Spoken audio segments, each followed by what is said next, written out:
That morning, I packed a bag and said goodbye like a woman with nothing to fear. But fear was already living inside my walls. I didn't know it yet. But by nightfall, I would hear words no mother should ever hear.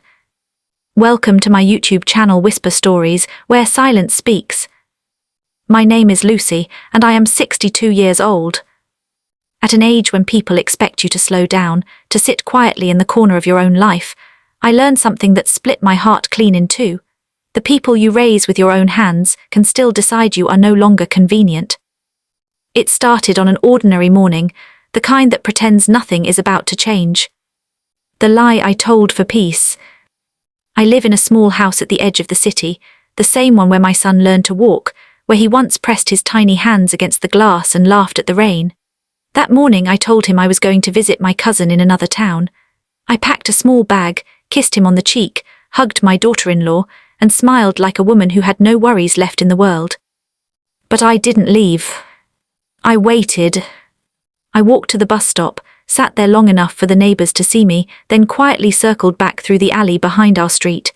I had no plan, no suspicion, just a strange heaviness in my chest that whispered, "Stay. Watch." I let myself into the old storage room behind the house, the one no one uses anymore. Dust coated the shelves like years of neglect. I sat on a wooden crate and listened. At first there was silence, then laughter. When walls start talking, their voices carried through the thin walls, soft, careless, free, the kind of voices people use when they believe no one is listening. My daughter-in-law spoke first. "So she's really gone?" she asked.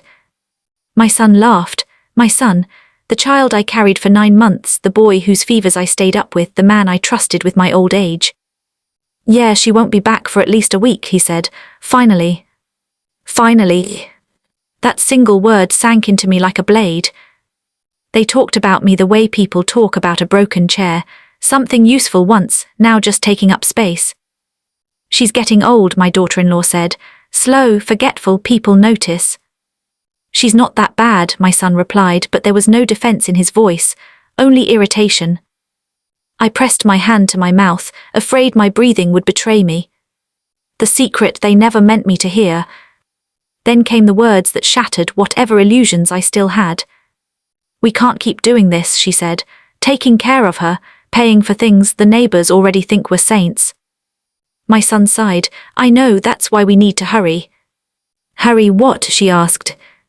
"Sell the house, transfer everything. I already talked to a lawyer friend. If we say she agreed, who's going to question it? She's old." Old. Just like that. They spoke about nursing homes, about documents, about signatures I never signed, about how a little confusion could work in their favor.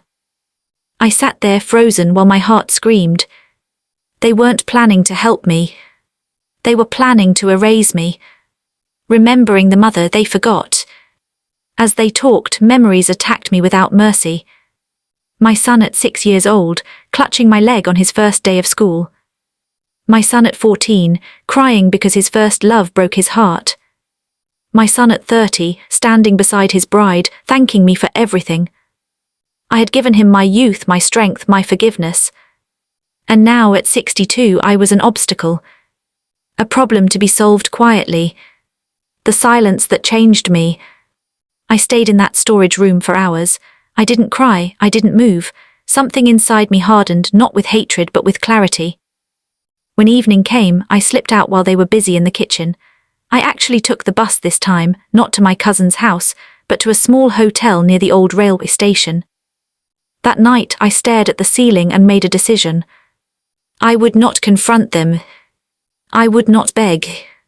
I would observe. Acting like the woman they expected. When I returned days later, I played my role perfectly. I smiled too much. I forgot small things on purpose. I repeated stories I knew by heart. They exchanged glances, satisfied ones. "She's getting worse," my daughter-in-law whispered one evening, thinking I couldn't hear. I nodded along, pretending confusion, while quietly meeting with a real lawyer, a kind woman with sharp eyes who listened without interrupting. "Lucy," she said finally, "you are not powerless, but you must act carefully."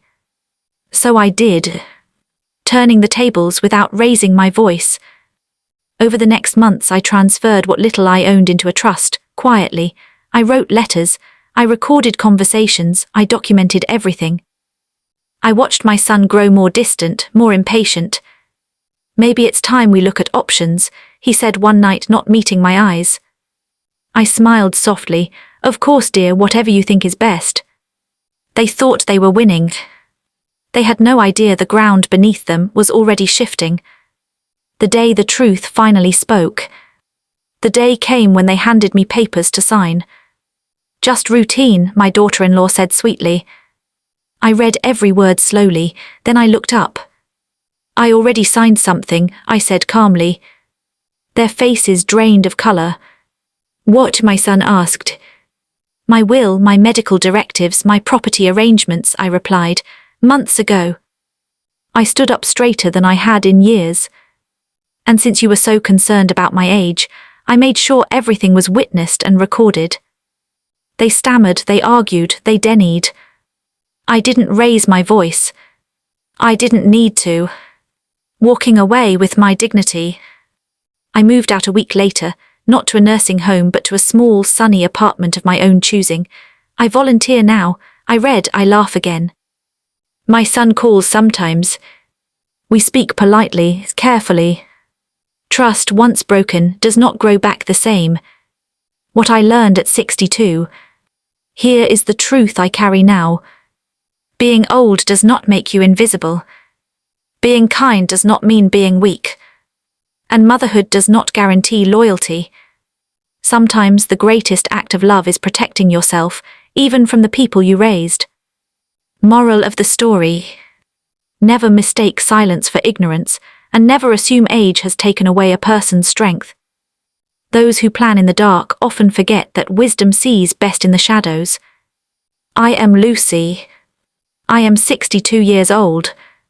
And my life did not end when they tried to write me out of it.